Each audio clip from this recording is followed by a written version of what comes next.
In 2019, I, like so many others, caught glimpses of news content regarding a virus coming out of China.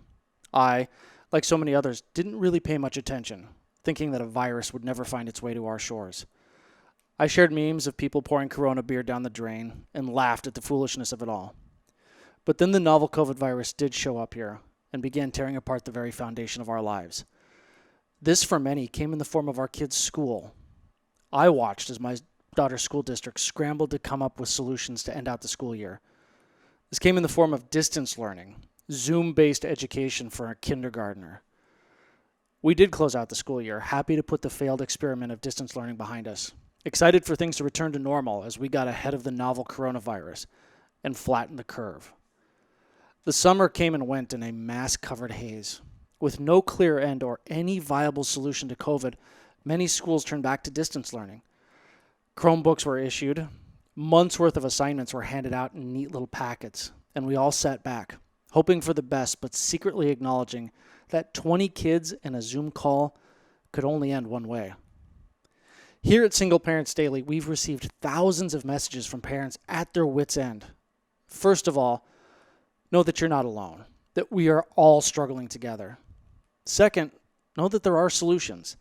Necessity is the mother of invention, and we are already starting to see creative methods for fixing the problem of distance learning.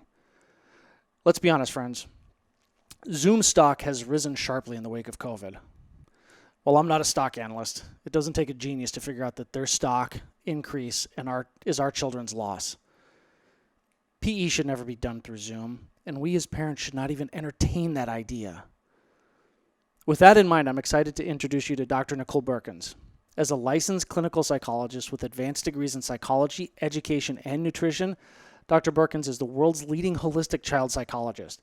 She has dedicated her 23-plus-year career to providing parents with research-based strategies that get to the root of children's attention, anxiety, mood, and behavior challenges, things that we're all suffering through right now. She runs a multidisciplinary evaluation and treatment clinic and is best-selling author, published researcher, award-winning therapist, and experienced mother of 4.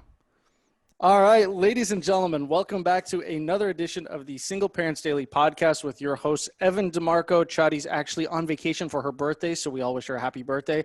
And I'm really kind of disappointed that she's not here because I can't tell you how excited, I don't know if that's the right word. I don't know if excited is the right word, but how excited I am to have this guest on the show. The emails, the instant messages, the text messages, the smoke signals begging for help, all coming out of what is the education system right now.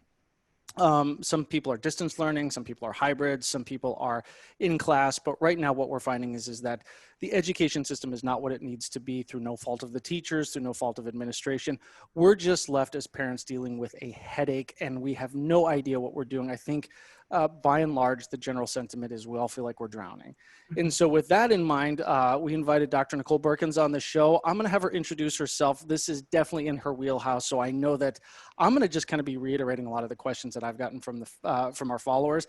And hopefully she can help us start to make some sense of just what the hell is going on out there. So Dr. Nicole Beurkens, thank you for being on the show. And please just tell us who you are and how you can help us. Well, thanks, Evan. It's great to be here. Interesting times for sure. I hope I can be helpful. You know, I have an interesting background with different areas that I've been in that really speak to the issues that you're talking about with parents and schooling. I started my career as a teacher. So I have taught general education, I've taught special education, I've taught young kids all the way up through high school kids. But I also then over time went back to school and got a doctorate in clinical psychology. So I also have many years of experience now practicing in inpatient and outpatient settings, dealing with children and families and mental health and developmental disabilities and all of those things. So both of those areas really connect nicely when it comes to what you're talking about and what kids and parents are dealing with right now with education and concerns about what's going on with children and their learning, what's going on with their mental health, what's going on with parent mental health, family mental health, all of these pieces. So I've been doing a lot of talking about that, and certainly in my day-to-day work, in my practice, I have a private practice with several colleagues, and we work with families day in and day out, and this is the big thing on parents' minds right now, and on kids' minds too, really. For for the last many weeks of just working with families through the process of figuring out what is workable, what's not, what's going to be helpful, what actually supports learning for kids, how to support kids, how to support parents. So I've been in the midst of this professionally now for a long time. And then also I have the parent side of it too. So on the personal side of things, I'm a mom to 4 kids. My kids are older now. I have a 14-year-old, 16-year-old, 18-year-old, and 20-year-old. So I have 2 in Oh, college and 2 wow. in high school. But I'm definitely living this from the parent end of things as well, with online schooling and hybrid programs and kids moving to college and then being told no, college is now closed. So I'm living this on the personal end of things too. So hopefully I can use all of that experience to help you and your listeners with the questions that you have today. I certainly hope so as well. And so I kind of want to dive into what you just said, kind of having the high schoolers and the college kids. I feel like they're a little bit more resilient when it comes to these type of things. A lot of college has been online for years. Classes have been online. I think high school has moved more into a technological infrastructure, and most high school kids probably know what they're doing on the tech side anyway. Although we are hearing from, I've heard from high school teacher friends of mine that because the state of California doesn't require that kids actually be part of the video portion of it, that they know that these early morning video classes, the kids are just signing in and going back to bed. So we've got those challenges, but I feel like the kids in high school and college at least are going to be a little bit more resilient. What a lot of our listeners are concerned with are the elementary school, the middle school kids. Now, on my other podcast, Complete Human, we just interviewed Dr. Enric Sala of National Geographic, talking a little bit about plastics in the ocean and ocean conservation. And one of the questions that I had for him right out of the gate was, are we screwed when it comes to the environment? And I kind of feel like that's an apt question now for our kids. Are we screwed? Mm-hmm. Let's start there. Great question to field right off the bat, because I think hopefully this can frame the rest of our conversation and I can put you and everybody at ease. This is a situation that is far from ideal. It is certainly negatively impacting what's going on for kids in terms of learning, social development, all of that. However, we're not screwed. It's going to be okay. Kids are going to be okay. And in fact, there are skills and things that come out of a situation like this that actually are really beneficial for kids from the standpoint of learning flexibility and resilience and all of those kinds of things that when we look at the big picture of life, those are the things that actually make a much bigger difference in terms of kids going on to be successful and be independent compared to what they might be missing in the classroom right now. So I do want to just reassure everybody that while this isn't great by any means, kids are still learning, they're still growing, they're still developing, they're still socializing, they're still moving forward in a different way than how we would ideally want it to be. But this isn't a situation where anybody is going to be severely harmed academically, socially, left behind. That being said, I think there's some things that we as parents can do to help support things going even better. But in the big picture, kids missing out on what we consider normal educational opportunities right now is not going to severely impact them in negative ways. And I hope that that helps everybody to just take a deep breath and go, okay, at least I know at the end of the day that there isn't some kind of major damage that's being done here. Because I think that really is a fear that a lot of parents have. Oh my gosh, if I don't do this right, my kid is, not going to move forward in school. My kid's not going to learn how to read. My kid's going to be, having all these social problems. And to just realize that as long as you are still engaging your child in normal daily activities, as long as you're still doing things with your child, providing them whatever opportunities you're able to, that's what's needed here. And so to just step back from it and go, okay, I can rest assured that in the big picture, this is going to be okay. Okay, well, that's great. I'm glad you said that because I know that that is a huge fear. I want to take that question and kind of go a little bit more macro. And the background for that is I'm in Northern California right now. The air quality right now is just under 500, which is, I think, borderline Chernobyl. So we're facing very, very real problems here. We've got, the education system, we've got COVID, we've got the fires. And I was looking at my daughter's online class this morning and watching her, and you've got 20 something kids. I kind of decided that it would be more interactive for her to put it on a big screen so she could see everyone a little bit better versus the tiny Chromebook that these guys have. Yeah. And in seeing these 20 kids on the big screen, all probably in their parents' office chairs, which were swivel ones, within the first couple minutes, you could just start to see the swivel, swivel, swivel. So I'm guessing by 7 minutes of this hour-long class, Yeah. kids are just mentally checked out. And what my concern is not necessarily that they're going to be okay, but are we really creating a problem 18 years down the road where when we look at the severe problems that we face, not just as a country, but as a planet, and we're looking for the next generation to help solve those, are we limiting them in their global or our global education capacity? Is there going to be some type of blip in kind of the evolutionary timeline on education? Um, yes, I want to answer that question, and then the answer may be a little surprising or different than what you think. I think that education and the state of our kids and their mental and physical health right now are colliding in a way that is concerning, and that has nothing to do with the situation with the pandemic. I Mm. do certainly think that the pandemic has highlighted problems in how our education system works, what our educational system prioritizes. It's highlighted the many health issues that kids have that they didn't a generation ago. The number of kids in any classroom right now that have significant challenges when it comes to learning, behavior, socialization, all of those things is infinitely greater than it was even a generation ago. And that is all coming together now in this environment of parents being online with kids, trying to navigate this instruction to make everybody step back and go, whoa, there's a lot of things here that are not good and are not working. And what I think has happened is the pandemic and having to go online has just highlighted what have been issues that have been growing and have been there. I do have serious concerns about whether we are educating kids currently in a way that promotes the type of learning and development that allows kids in this generation to grow up to be the independent problem solvers and creative thinkers that we need them to be in the world. And I think the pandemic has only highlighted those problems in our larger education system, but they are problems. So yeah, I have significant concerns about that, but not necessarily specific to what the pandemic has done for classroom learning. Okay, well, I'd love to get into that a little bit more. So let's talk about those concerns. And if this has been a beacon, that light that we're shining on some of these issues that were systemic prior to COVID, what can we take out of that? What are you seeing? And let's kind of get into maybe the problem solution of this. What can we do as parents?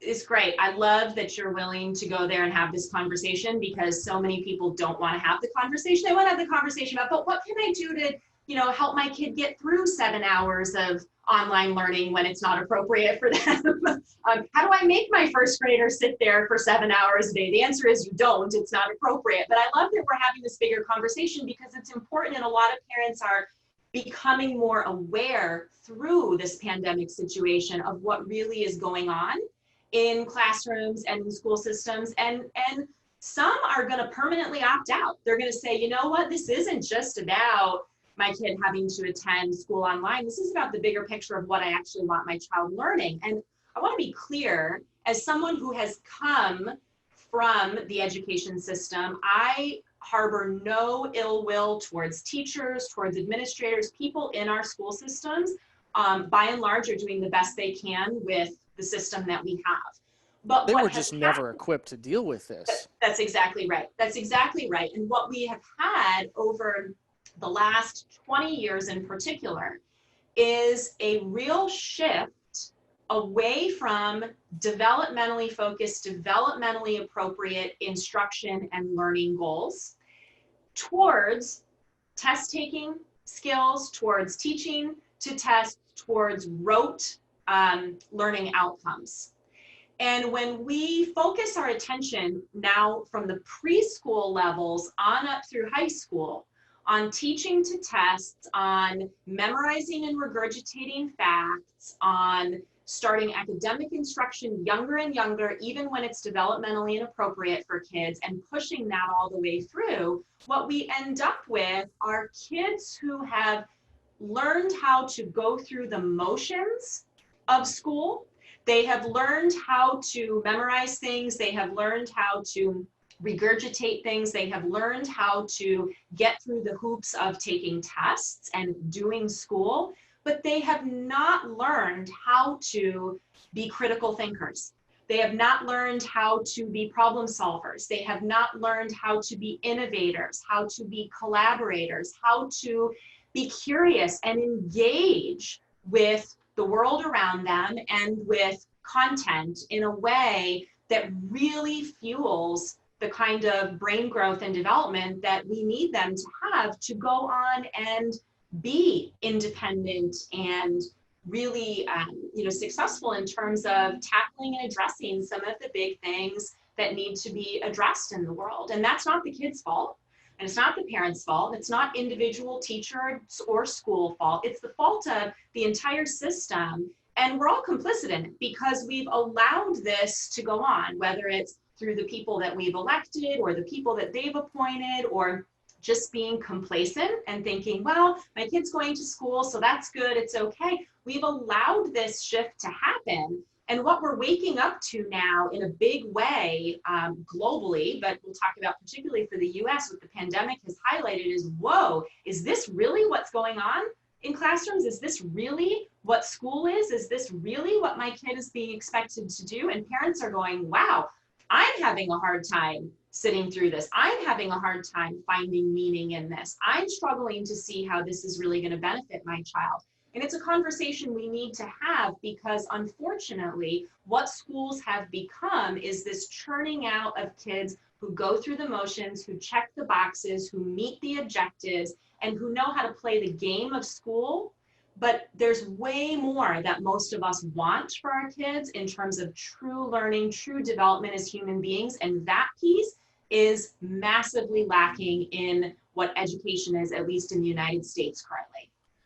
It's funny as you say this, Nicole, all I can think about is at the beginning of the 60s when JFK said, by the end of the decade, we're going to put a man on the moon. And I think about is the younger generation, my daughter's generation, equipped to handle a challenge like that? And my first laughable thought is they'd go to YouTube or they'd ask Alexa how to do that. That's right. Like they've forgotten actually how to think. And so to that extent, though, I'm almost curious, is that a top-down problem where we as adults, because of technological implementation, because we've gotten so good at phoning things in, going through the motions, how many people how many people go to work and sit in a cubicle for 8 hours a day and figure out how to avoid work more than they actually figure out how to work? So we've got this issue. It's kind of all-encompassing. It's systemic.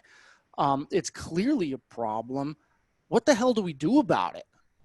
Yeah, well, that's a macro and a micro question right now. I think the good news is that my answer is the same for both. And what it comes down to is really determining what is important and necessary for kids to engage with the world and do the kind of learning that's important.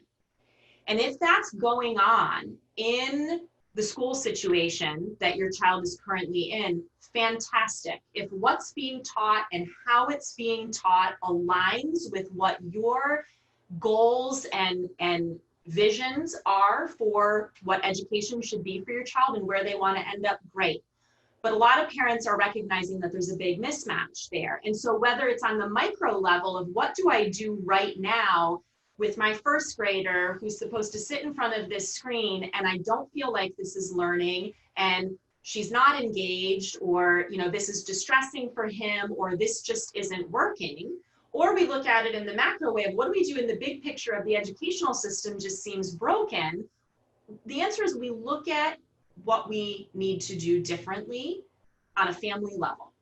Because as parents, we don't have control over what the rest of the world is doing. We don't have control over what the school district is doing. We don't have control over what the government is doing, although we have roles that we can play in changing those things. We look at it on the level of what is important and what do we want to prioritize as a family and for our children. And so right now, if you are a parent who's sitting in front of the computer, tearing your hair out over trying to make all of this work and sitting back at the end of the day with your glass of wine or your cup of tea or whatever and going, is this even worth it? You know, we're struggling through this and I don't even feel like this is giving my child a worthwhile experience. It's okay to step back and opt out. It's okay to say, I'm not doing things that don't make sense for my child. I'm not going to go through the motions of this when it's creating stress for my child, for me, it's infringing on our ability to function well as a family. I'm not going to do that. I'm going to make a different decision. Maybe that's pulling back from some of the online instruction and opting out of that and keeping some pieces of it. Maybe that's shutting the computer altogether and saying, you know what we're going to do while this situation is, you know, continuing with the pandemic and my child can't go to school, we're going to do things at home that work for us. I'm going to do all the important things like give my child time to play, which incidentally is the most important thing developmentally that we can do for our young learners, preschool through early elementary, is give them playtime. And guess what? We don't do that in school anymore. So let them play, let them draw, let them read and listen to books, us reading to them, cooking with them in the kitchen, working on engaging them in the normal daily activities that we have to do anyway and pulling them alongside us and doing that with us. That's where rich, wonderful, true learning opportunities occur. And what this pandemic has forced a lot of us to do is to slow down our lives and realize that, wow, we've lost a lot of that, right? In the busyness of life, to your point about how much we rely on tech, both for ourselves, but also to entertain our kids, we've lost that sense of slowing down and doing things together with our children. And that's where some of the most amazing learning happens in the big picture of things like initiative, curiosity, problem solving, all of that, but also on, you know, the micro academic level of that's where reading skills start to develop. That's where math skills, that's where writing skills, logic, all of those things start to develop. So when parents say, I don't know how to teach my kid, I'm scared that if I opt out of this online instruction fiasco, my kid's forever doomed to like being at the bottom of the class. I'm saying, wait a second. If you're planning on closing the computer and keeping your kid in a dark room or just with their face in front of a video game all day, okay, maybe you should be concerned about it. But if you're talking about closing the computer and engaging your kid in the things you're doing anyway and giving your child the opportunities to learn and grow through real world experiences, you don't need to worry about them being behind. In fact, they will probably be ahead when they do get back into the school environment. I am so glad you said that, because I think that there's the sentiment that I've heard from so many parents is one of futility, right? It's like, I wish I could just do something else. And we really haven't been given any kind of option, right? I think that there's just this general belief like that we're just along for the ride and we're going to suffer the consequences regardless of what those are. So I love that you said that. Now, there's a couple of things that I want to kind of address from what you just said here. The first one that was really important to me is understanding, you said if your plan for your kids' education is not in line with what they're getting. Now, I think that a lot of parents have just kind of gotten used to this idea that your kid turns a certain age, they go to kindergarten, then they go to first grade. And so it's up to the education system, the district, the teachers to create that plan. I'd love for you to touch on what would a good plan or what would be a good process for parents to go through, especially if they're divorced, in creating an education plan that makes sense for both parents as well as the kid, regardless of what the education system is, COVID, pre-COVID, post-COVID, anything like that. Yeah, I think it's important for parents to get on as similar a page as they can with that. And sometimes that's an easy process and sometimes it isn't, divorced or not divorced. Sometimes it's a challenging thing for parents to find some alignment with what they value and think is really important for their child's learning. But I think it can start with even, you know, parents making a list of, from an educational outcome standpoint, what do I think are the most important things that when my child turns 18, that I want them to be able to do or have or be, you know? So we've got basics on there. Like, of course, most of us would say, I want my child to be able to read. I want them to write. I want them to be able to do math. But looking at what does that mean? Like, let's take math as a perfect example. In our school system right now, every state has standards and requirements for math classes that kids need to take through the high school level. So here in Michigan, kids are required to take Algebra 1, Geometry, Algebra 2, and some kind of fourth year of math.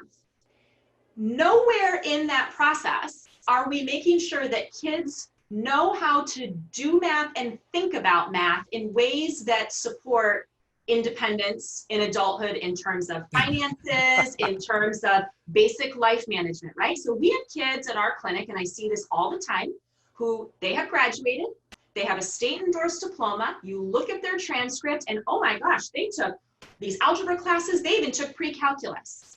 And they get to college or they get to whatever's next for them and they completely fall apart because they lack basic skills for things like time management, which is a math skill.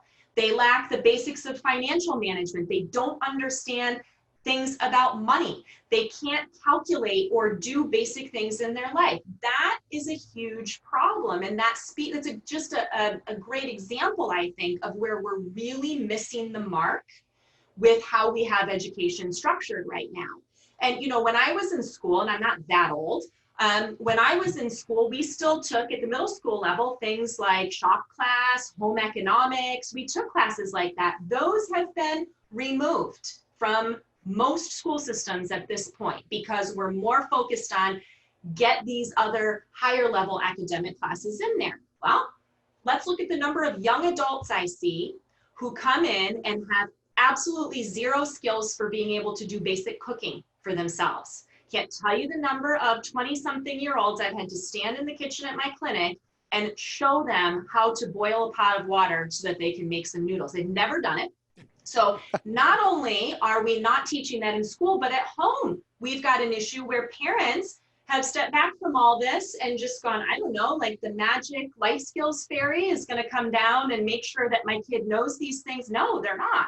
We have to take responsibility for filling in those gaps and for engaging our kids in those ways. So in many ways, I look at between some of the things that have shifted in family culture over the last decade or two, and for sure the things that have shifted in the culture of our educational system, we've got all these kids falling into the gap there where they're graduating with these skills on paper, these classes they've taken, but lacking a lot of the things that are really needed for successfully moving forward in life. So to go back to your question about what parents can do, I think it's looking at what do we really believe is important? What do we think is important for our kids to know? And is that compatible with how the school's doing things? Are there other schools that we want to look at that are maybe doing that differently? What are we going to do as parents to make sure that our kids develop and have those skills? Some parents are looking at opting out altogether, and our homeschooling communities have known this for years, right? They've opted out for various reasons, and I think what we're going to have over the next year is a huge wave of families who are like, we don't want to go back to the way this was. It wasn't working before. COVID and the whole school falling apart situation just emphasized that for us, and we want to create something new. And I think what we're going to see is lots of creative, innovative ways that parents and communities of families come together to create something that actually is going to be a lot better for kids. But we're kind of in the mess of it right now, but I don't think that that's a bad thing because out of the mess can come something better for lots of kids. My contention on this one is that if we stop paying lawyers what lawyers make and we start paying teachers to do like small co-op, like take 5-10 kids, in a controlled environment, get them out of the education system. So I have a lot of lawyer friends. I'm not even going to apologize for that one. Lawyers need to stop making money, the money they're making. Teachers need to start making a lot more. But I love what you said about kind of the fundamental problems that exist in the education system anyway. I look back to my high school, and I'm not that old, but I came out being able to do quadratic equations in my head, but it took me going in and sitting down with the banker to understand why my checking account was overdrawn. Right. Like, oh, these are life skills that really make a difference. I spent more money than I had. That's a problem. I mean, that's rudimentary math, but in the context of how it applies to life skills, it's just a foreign concept now. So we've got those steps that we can take. Now, I think one of the things that I want to take a step back in, and let's say that a parent just doesn't have the resources to maybe homeschool, right? They're one of those people that, like myself, I'm working from home. I'm struggling day in and day out. I'm trying to figure out how I'm going to just balance. And I'm looking at it. I'm like, the only viable option for me is to sleep less, for me to get everything done. So what are some of the things that you can recommend to our parents who are in that same boat? They're like, well, I'm not going to homeschool my kid because I don't have the resources for that. I'm kind of in this, at least for now. What do we do? Yeah. So two pieces to that. So let's talk about the what to do right now, because many parents are trying to juggle all of these things at home right now. They're homeschooling whether you want to be or not, right? The second piece of that is, putting kids back in school at some point. But for right now, I think it's important for parents such as yourself, single parents who are trying to work full time and manage this online, homeschooling situation. Hopefully it will be helpful for me to reassure you that kids learn a lot in small doses in real life experiences throughout the day. So pick and choose what works and what's meaningful and leave the rest and don't worry about it. That's really my key advice. Too many people, and giving up sleep is not a good option, because when parents don't sleep, that's bad for kids too. So don't give up your sleep time. But I want parents to be more savvy about picking and choosing what you're actually doing. So instead of feeling like, oh my gosh, how am I going to get my 8 hours of work done and the 7 hours, with my child on the computer, realize that your child doesn't need to be in front of the computer for 7 hours to be learning. And they shouldn't be. No, they should not be. In fact, young children, what's going on with our early elementary age and even preschool kids and kids with special needs sitting in front of the computer, even for an hour lesson, it's ridiculous. It is completely developmentally inappropriate.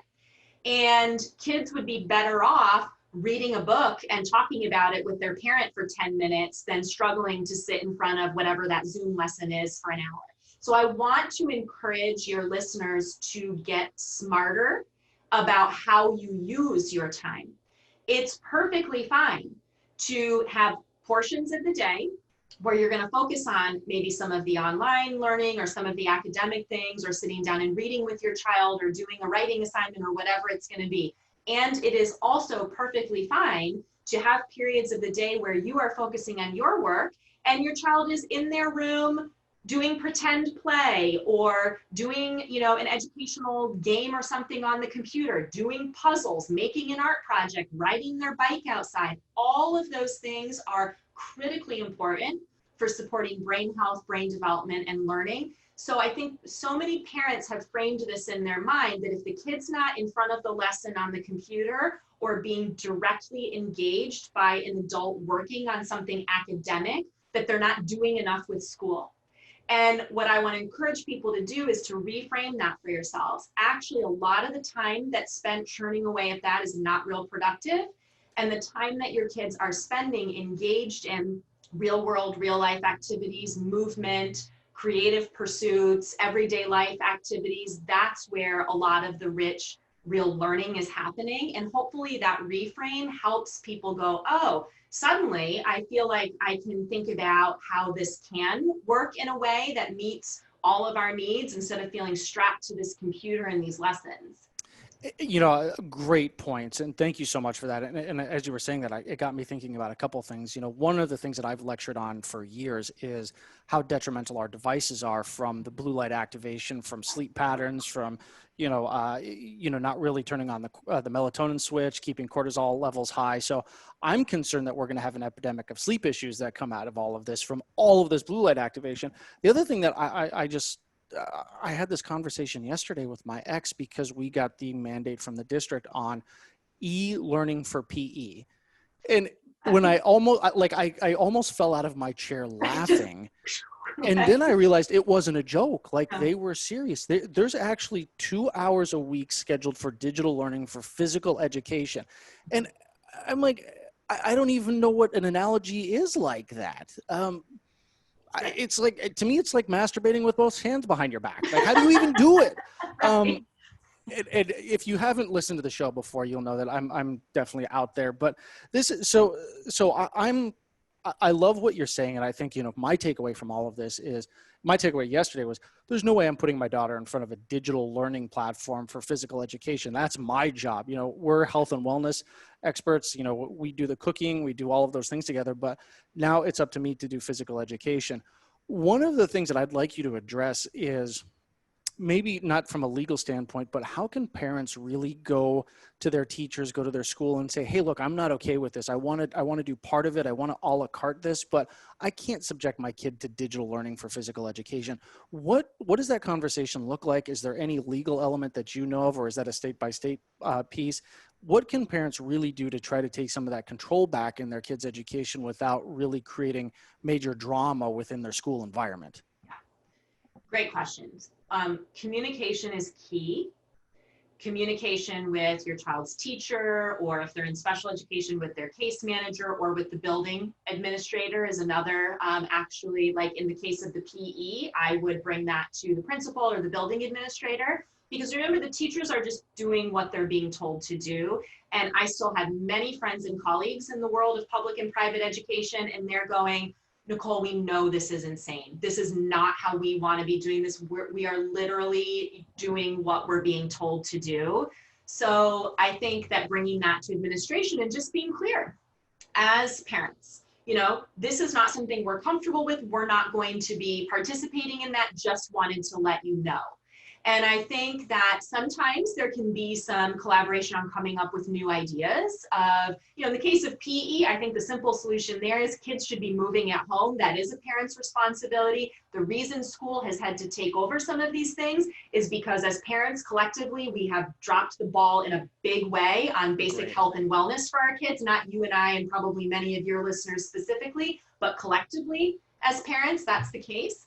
So I think, but for some of the things like maybe some of the academic classes or things, particularly if you have a child in high school where you're dealing with transcripts and credits and graduation and all of that, you do need to have conversations when you're going to make some changes. At the elementary and middle school level, honestly, you can make more of your own choices, and that's not going to be a big deal because there's no long-term ramification. At the high school with credits and graduation and transcripts, that is a bigger deal. You need to communicate, but talking with them and just saying, this isn't working for us, so this is what we're going to choose to do. Here's what I will say is the majority of schools are going to be fine with that right now because they know that this is not ideal. They are welcoming parents who are willing to, do some different things to go ahead and do that. They are, providing what they legally need to provide, but are not going to give a lot of pushback on that. If you do get pushback on that, if you have a principal who says, no, your kid, has to be showing up to every one of these classes, or we're going to call the truancy officer or whatever it is, that's where you go to your superintendent, you go to your board of education if needed, or you just say, we're opting out of this. We're going to pull our child right now. This works for public schools because the public school has to take your child back.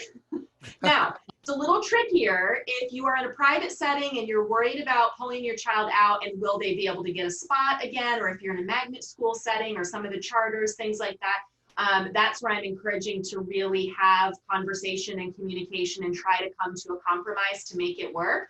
But remember, the public schools, they will take your child back if you decide not to send them now, and 3 months from now when school opens, you can send them back. And remember also that schools are concerned about meeting parent and child needs through all this because their dollars depend on parents keeping their child enrolled. So there's a big concern right now across all the states about if we have this vast number of parents that gets really distressed with the online situation and pulls their kid all together, that dramatically impacts funding formulas for schools. Now, those are determined differently state to state, but the reality is public schools get their dollars based on per pupil funding from the state.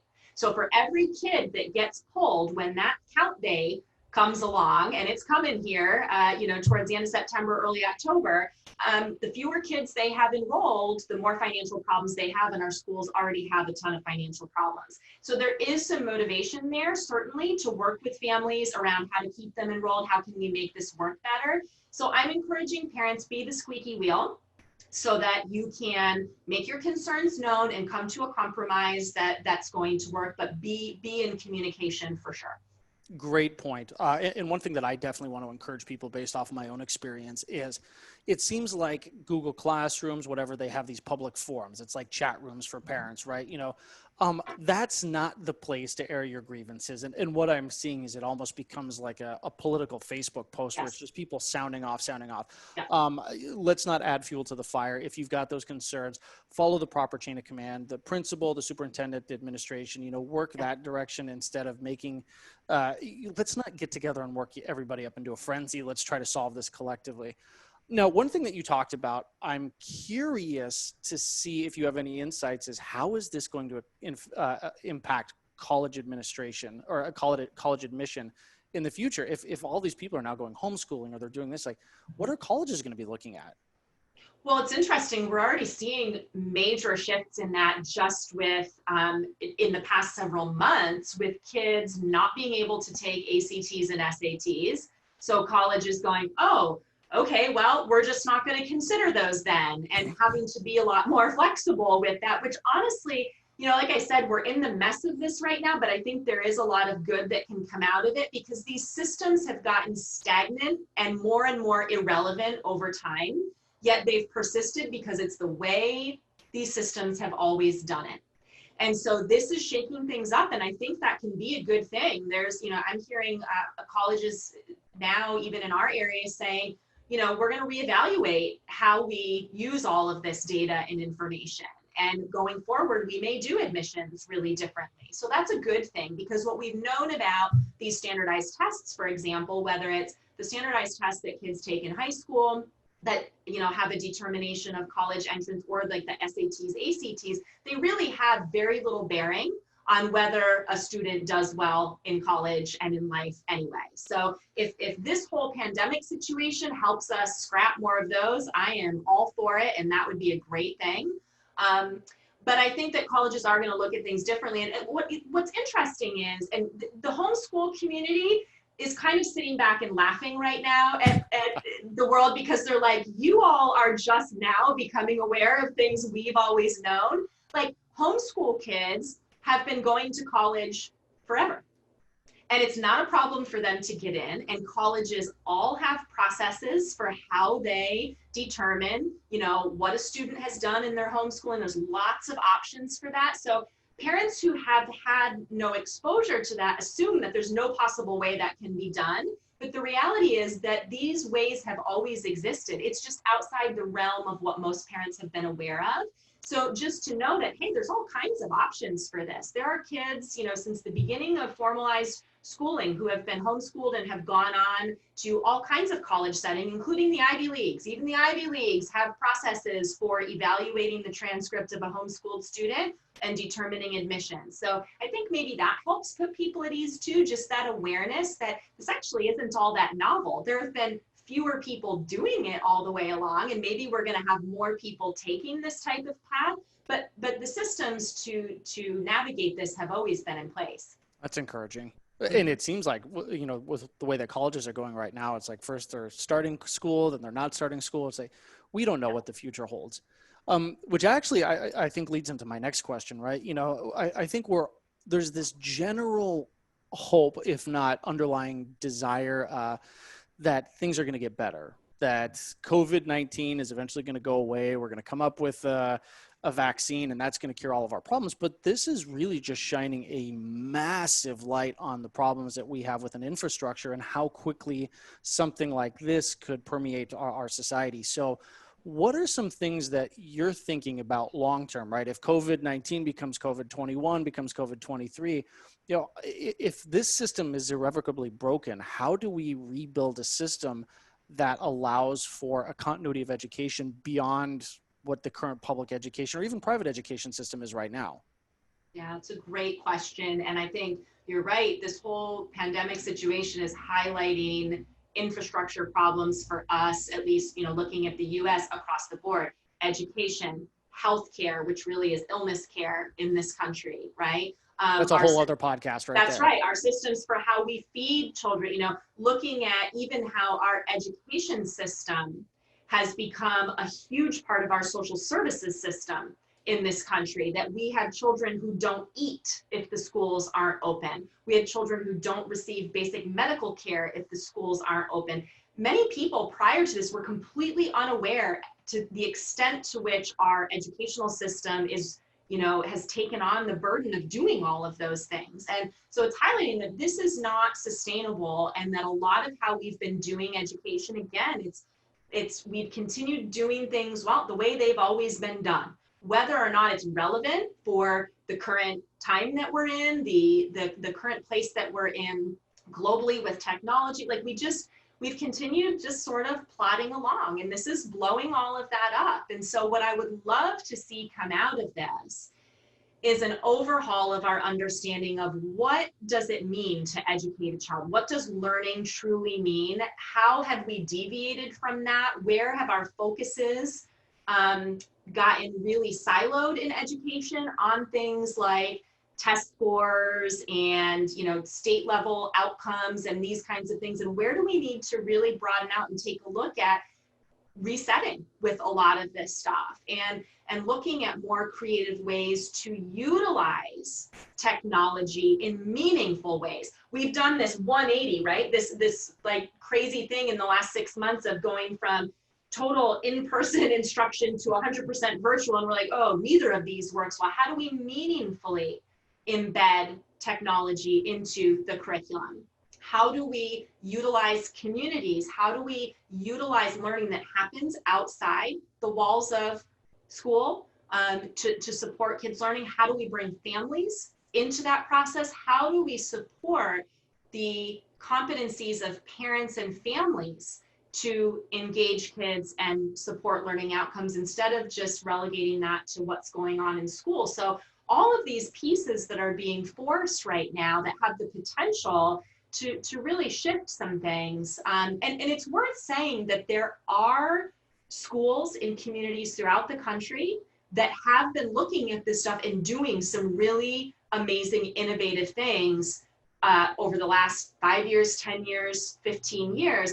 Those, I think, can provide some great models. Let's start looking at what are the schools that really have been able to continue on with how they're doing things despite this pandemic. What are they doing that the rest of these schools aren't doing? What can we learn from the way that they are structuring things, from the way that they are developing curriculum, from the way that they are engaging families? What can we learn from that, and how can we do that on a broader level? So I think there's a lot of things that can come from this. The barrier, as it's always been, and we touched on this earlier, is that as a country, we choose to not financially support the education of our children in ways that allows for this to be possible. And that's the real challenge. Until we have a real come to Jesus as a country over what we prioritize and what we really mean when we say we care about kids and we care about education, that means putting money there to make this happen. And until that happens, we're not going to see a lot of these changes, because I do believe that most schools are doing what they can with the dollars that they have. And, they are stretching dollars in ways that people who haven't been on the inside of school systems will never understand. And so until we decide to put our money where our mouth is, when we say we care about our children, we care about their future, we care about their education, until we're willing to really fund that, we're not going to see a lot of these changes come about. Great point. I think that's a huge point. And it kind of even brings me back to, my daughter's school, which isn't a very affluent neighborhood, but teachers are still going to the dollar store on the weekend to buy school supplies for the kids. And so you recognize that even an elementary school in a rather affluent neighborhood still has economic challenges. Mm-hmm. What are some of the things that you recommend that we can do to do that? Is that simply voting, or is that a how do we go about saying we want real change? And I want to make this kind of a two-part question. I've had lengthy questions today, maybe too much coffee. I don't know. Um, so as we kind of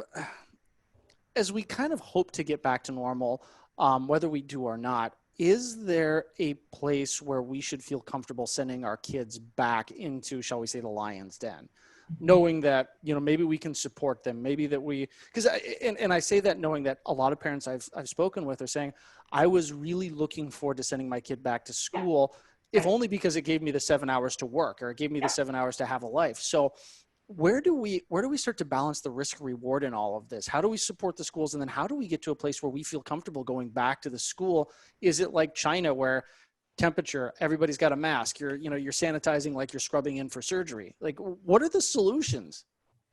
You know, none of us knows, and that's the frustrating thing about it, right? There's lots of ideas. I am glad to see that some schools throughout the country are open right now, because I think that's how we start to figure out what works and doesn't work, right?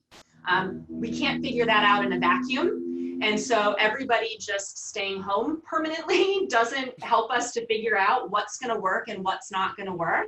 I have my own opinions on what some schools are doing and whether I think that's going to be helpful or not. But, let's get kids back in environments together. Let's open things up. And I don't just mean schools, I mean in general. Let's learn from that, because that's the only way through this. I don't know that any of us knows whether taking everyone's temperature on the way in versus not makes a difference. We don't have that data yet. Some schools are And the doing data it, changes some daily aren't. anyway. That's right. Some are requiring masks 100% of the time unless they're eating. Some are being more lenient and saying, well, during these activities we'll wear it, and these activities we want. I mean, it is all across the board.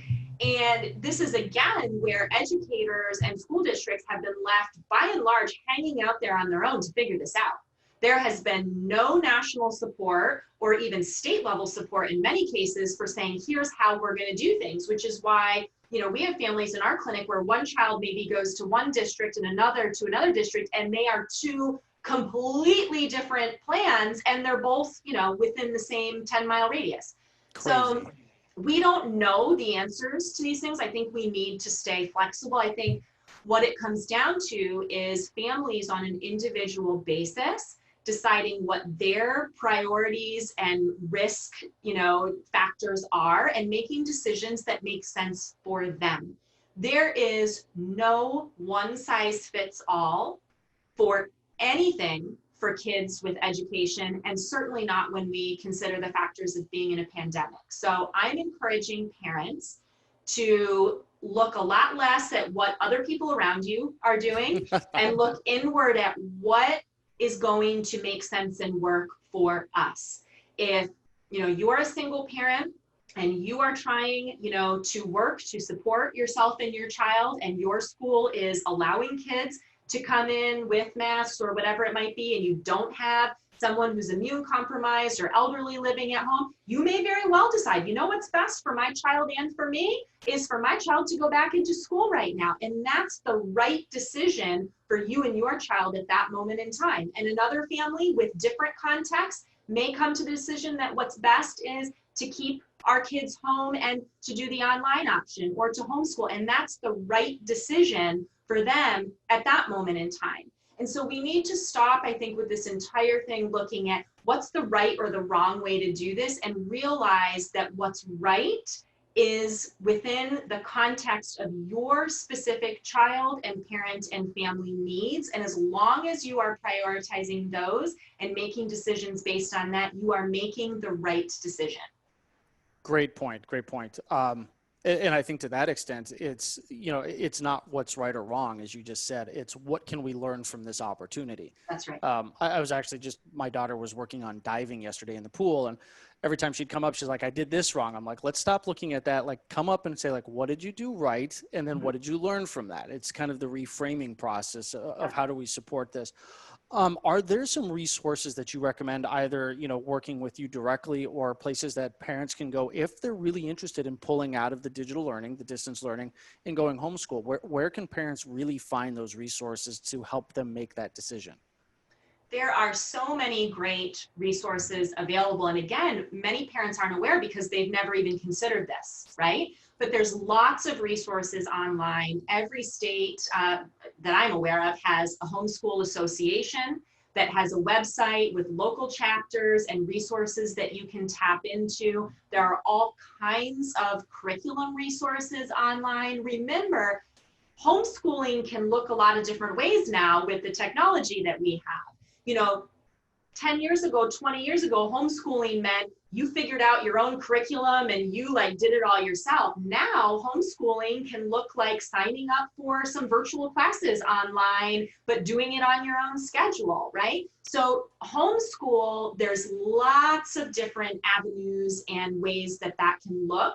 And so accessing those resources, there's special needs homeschooling groups that are out there. There are all kinds of resources, just Google whatever your specific need or question is, and you'll come up with those. But there are national homeschool associations, there are state level associations, and those can be great resources. I will say even, in our community, some of the homeschool parent communities have always had a day a week where they've brought kids in together to do extracurriculars and things. Some of those things are going on now, even with the pandemic, because they're smaller groups. They have figured out safe ways to do that, and you can tap into those things in your community, kind of like these learning pods that some families are setting up now. So the options are limited only by what we're able to think of and get creative with.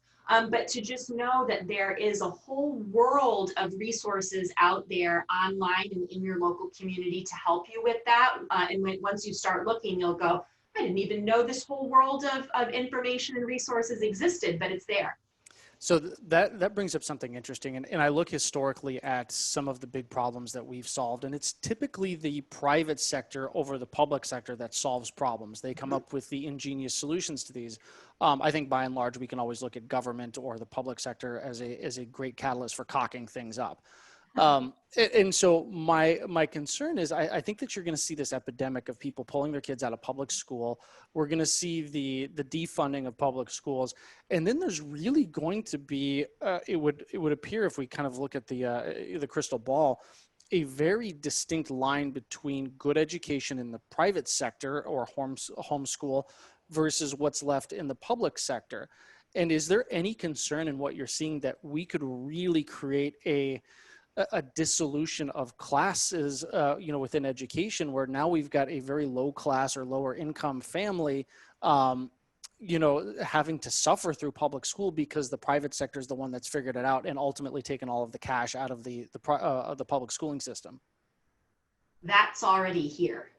Okay. That already absolutely exists. The disparities in education are profound. The idea of public education is wonderful. The reality of what that looks like varies widely depending on if you are a poor child, non-white in an inner city area, and what your public school looks like and provides versus if you are white and upper middle class or upper class in a suburban community, what your education looks like. So we already have a huge divide even within the public education system for kids.